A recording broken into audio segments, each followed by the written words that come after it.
Hello everyone. Today I am explaining you circulatory system. In my previous video of the same chapter, I had introduced you about the blood as well as the functions of blood. Now today, in continuation with the previous video, I will be explaining you the composition of blood. Now blood, which is the fluid connective tissue, is composed of two parts. The first part, which is a liquid part, is called the plasma, which is 55 to 60% of the total volume of blood. And in that plasma, three types of blood cells, that means it is a cellular part. So one is the fluid part and the second is cellular part of blood. It will be constituting 40 to 45% of the total volume of blood. So blood is composed of the fluid part, the liquid part 55 to 60%, and cellular part is 40 to 45%. Now the cellular part is composed of three types of cells. These three types of cells are RBCs, red blood corpuscles, red blood cells, or they are also known as erythrocytes. Second, WBCs or white blood cells, or they are known as leukocytes. Third, platelets, and they are also known as thrombocytes. So these three types of cells will make the cellular part of blood. Now we'll come to the first part, that is plasma. Now plasma, as it is the fluid part of the blood, this plasma is composed of about 90% of water, 80 to 90% of water. It also contains proteins, it has inorganic salts, it has food, the digested food, it has waste, it also has hormones. Now what are various types of proteins which are present in plasma? These are fibrinogen, prothrombin, globulin, albumin, and amino acids. These are various types of proteins present in plasma. Now there is another important term, what is serum, or it is also known as serum. Serum or serum, it is the part of plasma which is without fibrinogen. That means in case we remove this fibrinogen from plasma, then the part of plasma without this fibrinogen is called serum. Now I will explain you the cellular part of blood. As I have already told you, that cellular part of blood means all the cells which are floating in plasma or embedded in plasma. These are three types of cells: RBCs, erythrocytes, WBCs, leukocytes, and platelets, thrombocytes. Now one by one we'll study about them. Now RBCs, as the name indicates, red blood cells. These are red in color due to the presence of hemoglobin. Now this hemoglobin which is present, it is a pigment actually, it is called a respiratory pigment, red colored respiratory pigment present in RBCs. Now this hemoglobin is made up of two parts. The first part is called hemin and globin, and together we call it hemoglobin. Now this hemin is iron containing part, it contains iron, and globin, it contains protein. So both iron and protein parts are present in hemoglobin, and because of the presence of hemoglobin, RBCs are red in color. The function of this hemoglobin is, it has great efficiency of combining with oxygen. When we inhale oxygen during breathing, this oxygen is absorbed in the lungs by the blood, and hemoglobin will combine with that oxygen, will form an unstable compound, and in this form it will be delivered to all the cells, where it will break into oxygen and hemoglobin, and oxygen can be utilized and absorbed by the cells and tissues. Secondly, these RBCs are, how many they are in number? they are about 5 million per cubic centimeter. This is volume of blood and their number is 5 million per cubic centimeter. They are very extremely small in size. The shape is biconcave.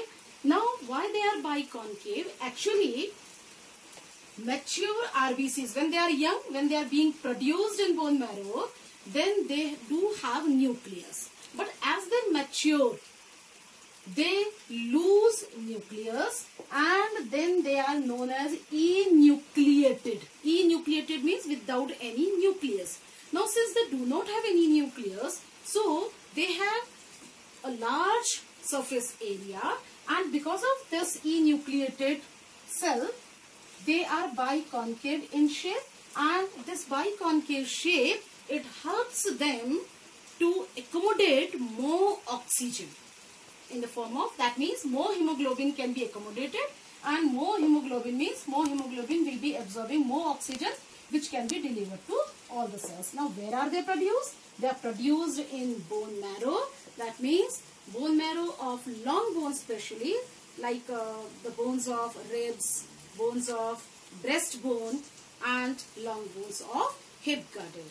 So, these are produced in bone marrow. Now, what is their lifespan? Means how long do they survive? They live for, RBCs, they live for 120 days. That means 3 to 4 days. 4 days. In fact, number of RBCs, they are destroyed every day. They are destroyed by liver and spleen. In the liver, this hemoglobin, that means heme part, that means iron part of blood, that means RBC, will remain in the remain stored in the liver, and this protein part will be excreted in the form of bilirubin. So they are destroyed in liver as well as in spleen. Now in embryo, these RBCs are produced by liver, but in mature or adult human being, they are produced in bone marrow. Now we'll come to two terms. Now, two terms are related with increase in RBC or decrease in the number of RBC. As I have told you, there are 5 million per cubic centimeter. In case there is increase in RBC, this condition is known as polycythemia. Polycythemia is a condition in which RBCs, they will increase in number. And erythropenia is a condition in which these RBCs, they will decrease in number. Now we'll come to second type of blood cells. These are WBCs, also known as leukocytes. Now, so far the shape is concerned, they are most of the WBCs, they are irregular in shape or they are amoeboid. They can keep changing their shape according to the need. So they are irregular in shape, they are amoeboid. Now they are different from RBCs because they are nucleated. You know, RBCs, they are enucleated, that means without nucleus, but WBCs, they are along with nucleus. One more term has come here, this is called dipadesis. Actually, these WBCs, they are amoeboid, they can change their shape. So in case, and their main function is to eat germs by the process of phagocytosis. This is main function of WBCs. That means they eat germs in case germs like bacteria, they enter inside our body. So they will be protecting our body by eating these germs like bacteria. And the process by which they eat is known as phagocytosis. And the process by which they can squeeze out, they can ooze out through the thin wall of the capillaries to eat these germs by phagocytosis. The process is known as dipadesis.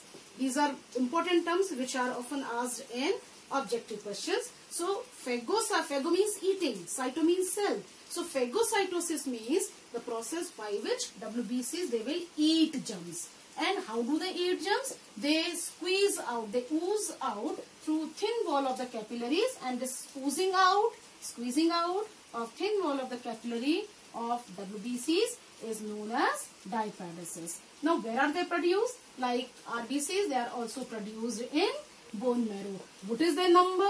Their number is 4,000 to 8,000 per cubic centimeter. Means in the same volume of blood, their number is comparatively less, that is 4,000 to 8,000 per cubic milli.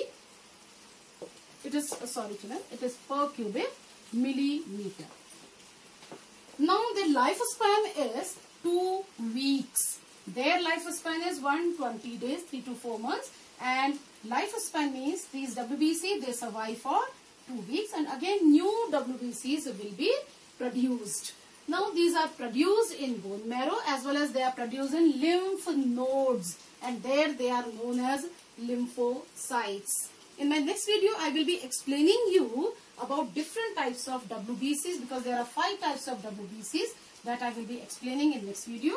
Now come to third type of blood cells. These are called platelets, or they are called thrombocytes. These platelets, their number is 2 lakh to 4 lakh per cubic millimeter. So in the same volume, their number is 2 lakh to 4 lakh. What are platelets? They are irregular shaped. Actually, they are fragments of blood cells produced in bone marrow, and they help in a very important process that is known as thrombosis, and that is why they are known as thrombocytes. They help in the process of blood clotting, and in this way they protect a person from any further blood loss from the body. So these are 3 types of blood cells, that means cellular part of blood. In my next video, I will be explaining you about WBC as well as the function of platelet in detail about blood clotting. Thank you.